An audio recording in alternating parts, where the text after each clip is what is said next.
Good morning, one and all, and welcome back to the West Coast Today podcast with me, Owen Wild. Me, Matt Young. Me, Fiona Scott. And me, Sandy Neal. This is the podcast that lets you know what you can expect to find in Thursday's Loch Awe Times and Oban Times, and on our one-stop shop website, www.westcoasttoday.co.uk. We love hearing your stories, so why not drop us an email at editor@obantimes.co.uk or editor@lochabertimes.co.uk or through our socials. You can also give us a call on 01631 568 000. Kicking us off this week, fresh from a legendary trip to Hampden, is Matt Young. Matt, what do you have for us? Thanks, Owen. It certainly was a legendary night for Scottish football yesterday. The Oban Inn was without a direct telephone line for 18 days after BT switched off the business's traditional analogue network. The telecommunications provider say the move is part of its transition to digital. But owner Tracy says the decision has had a massive impact on the business during an already quiet time of year. They are now reconnected, but the switch to digital leaves some questions about the technology's functionality in an area prone to power cuts and disruption. Scottish Salmon contributed £100 million to the Argyll and Bute economy in 2024, according to the latest data. The industry supports over 1,000 jobs in the region. Salmon Scotland's report also revealed a £300 million boost to the Highland economy. Bob McIntyre has recorded his best season on the DP World Tour after his 6th top 10 finish at the Tour's final event. The new world number 7 recorded one victory at the Alfred Dunhill Links Championship, as well as a second place finish at the US Open. The Glencruiton golfer also became the first Scot since Paul Lawrie to win an away Ryder Cup. Thank you very much, Matt. Now on to some more headlines. After a 2-year fundraising campaign, Mull has finally got its latest community asset, the sports bus. The vehicle will serve all of Mull's sports teams to keep them better connected, and you can find out more about the project in this week's paper. Winter is here, and along with the cold, so fittingly it's time for the award-winning Oban Winter Festival once more.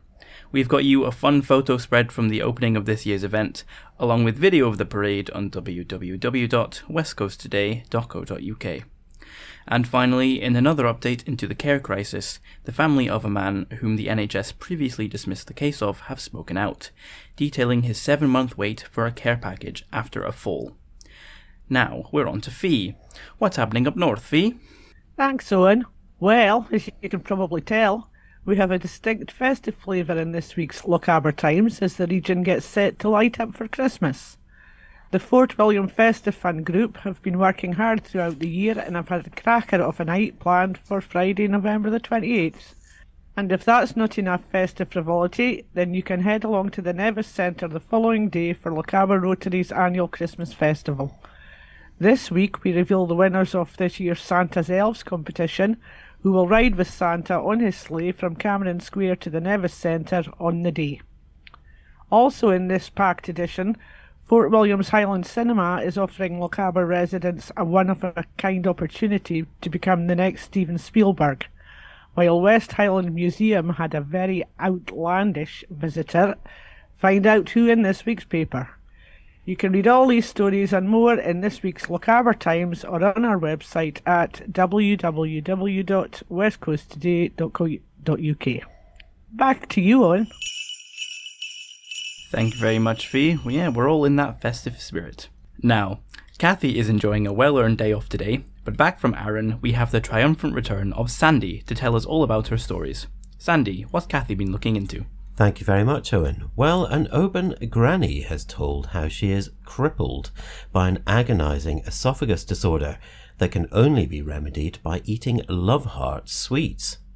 73-year-old Linda Lowe has been relying on the relief that the reflux easing sweets provide while she waits for medics to get to the bottom of her digestive issue, but postal delivery hold-ups have been causing her extra pain. Despite her handy supply of Love Hearts to dull the ache, she says she feels no love for Royal Mail. You can read more of this story in this week's OT or online at www.westcoasttoday.co.uk. Kathy has also been speaking to a young lad who will be taking part in this year's Glasgow Santa Dash to raise funds for the Beatson, where both his granny and auntie are getting treatment for breast cancer.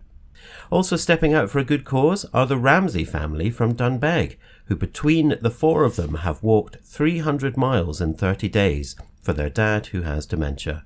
Funds will go to Alzheimer's Scotland. Thank you very much, Sandy.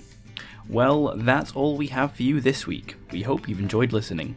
A reminder that you can find all these stories on West Coast Today, and to pick up a newspaper tomorrow at all the usual retailers. So for now, it's goodbye from me, Owen Wild. Bye from me, Matt Young. Me, Fiona Scott. And me, Sandy Neal. Bye. Bye. Hey.